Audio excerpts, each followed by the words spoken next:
So recently I saw a video of a guy who talked about experiences with neurodivergent women, and I thought I would make a video about this topic as well. So I haven't really had a relationship in my life. I've never dated or anything, and I'm really cool with that, to be honest. I don't really care about this stuff anymore. But I have had a lot of experiences with neurodivergent women. Because, for example, like into geeky stuff and I'm cosplay, go to conventions, and there's a lot of these neurodivergent women out there, and I've learned a lot about them. So I'll just go over some things I've learned about them because I feel that other men deserve to know this information I've had. So, so first things first.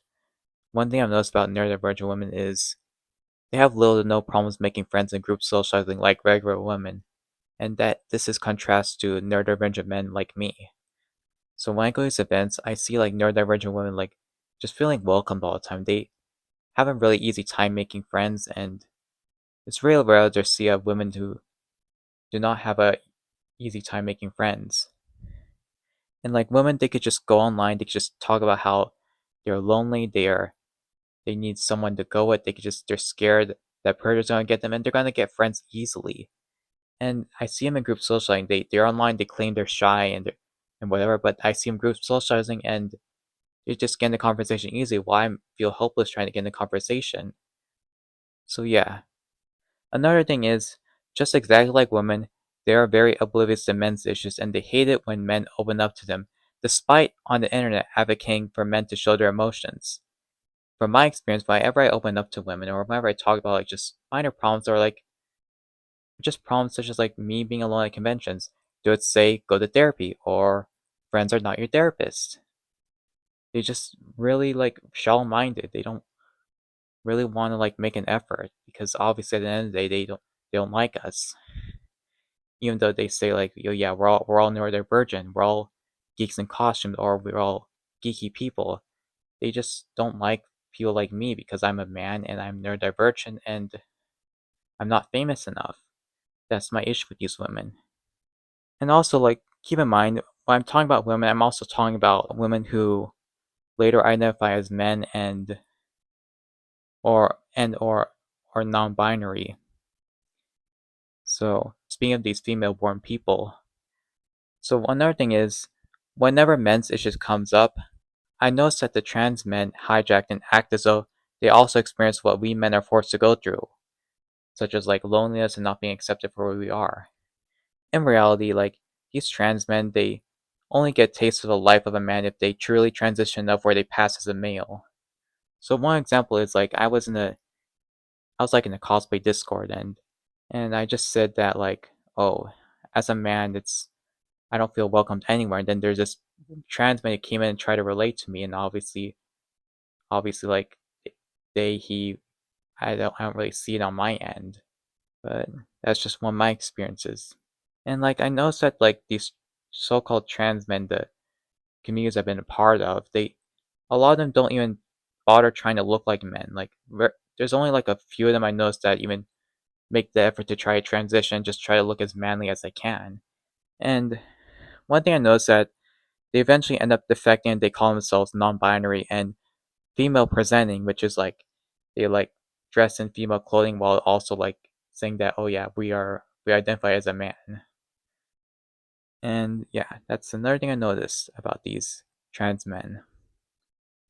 And the interesting thing is like the ironic thing about these people is they rant about quote unquote cis men and quote unquote creeps and quote unquote predators despite advocating for neurodivergent people, when they do not realize that many men in the community are falsely labeled as these slurs because they struggle with socializing.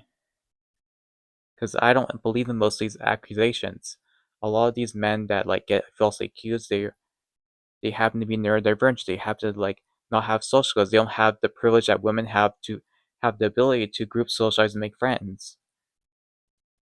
So obviously, to these women, they are easy targets and they despise them, and me as well, because I am a neurodivergent man and I I'm a late bloomer and I got a late start in life, and well I don't know if I even started in life, but I learn things slower than other people. My brain just functions really differently. But okay, on to the next point. So another thing I noticed is that, of course, they prefer neurotypical men, but not just neurotypical men, but they prefer higher status men than just ordinary men. I'm not sure if I mentioned this before in the video, or I mentioned this before in the comments section or in my community post, but I noticed that like these so-called neurodivergent women, they would rather wait in line and talk to a male voice actor or their YouTube idol for just a few minutes than make a male friend with extremely similar interests, like even if he's neurodivergent. It's crazy.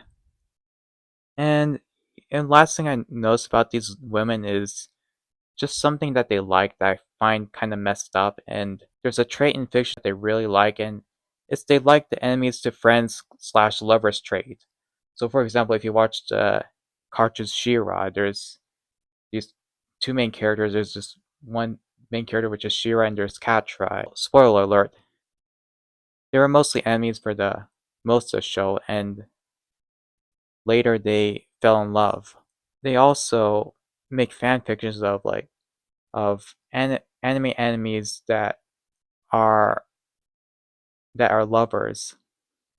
So they just imagine, for example, Izaya and Shizuo of Durarara as lovers in their fan fictions. And of course, I noticed that a lot of them like their bad boys, such as Patrick Bateman, Light Yagami. Just think of like the most like evil characters you could think of. Like I mean, actual evil, not like anti-hero characters that you could really empathize with, but like actual evil characters that like actual evil male characters that that degrade other men, or even female characters that degrade other men. They really love those characters. And so I'm gonna wrap this video up by talking about my experience with neurodivergent women, or actually autistic women to be specific. And so I used to try to set up autism meetups, and one time there was this neurodivergent woman that came to the meetups, and we got along well, and we had good conversations. It was just friendship and stuff. I mean, we're potentially good friends and stuff, but we were just having nice conversations, and she was really good at socializing, if you ask me.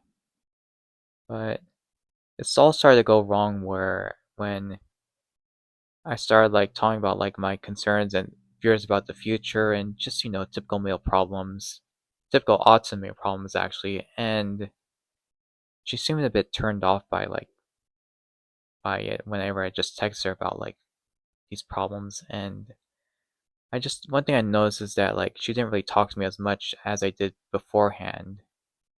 And so yeah, that was just about it. And the moral of the story is do not even open up to women, but do not even open up to neurodivergent women either.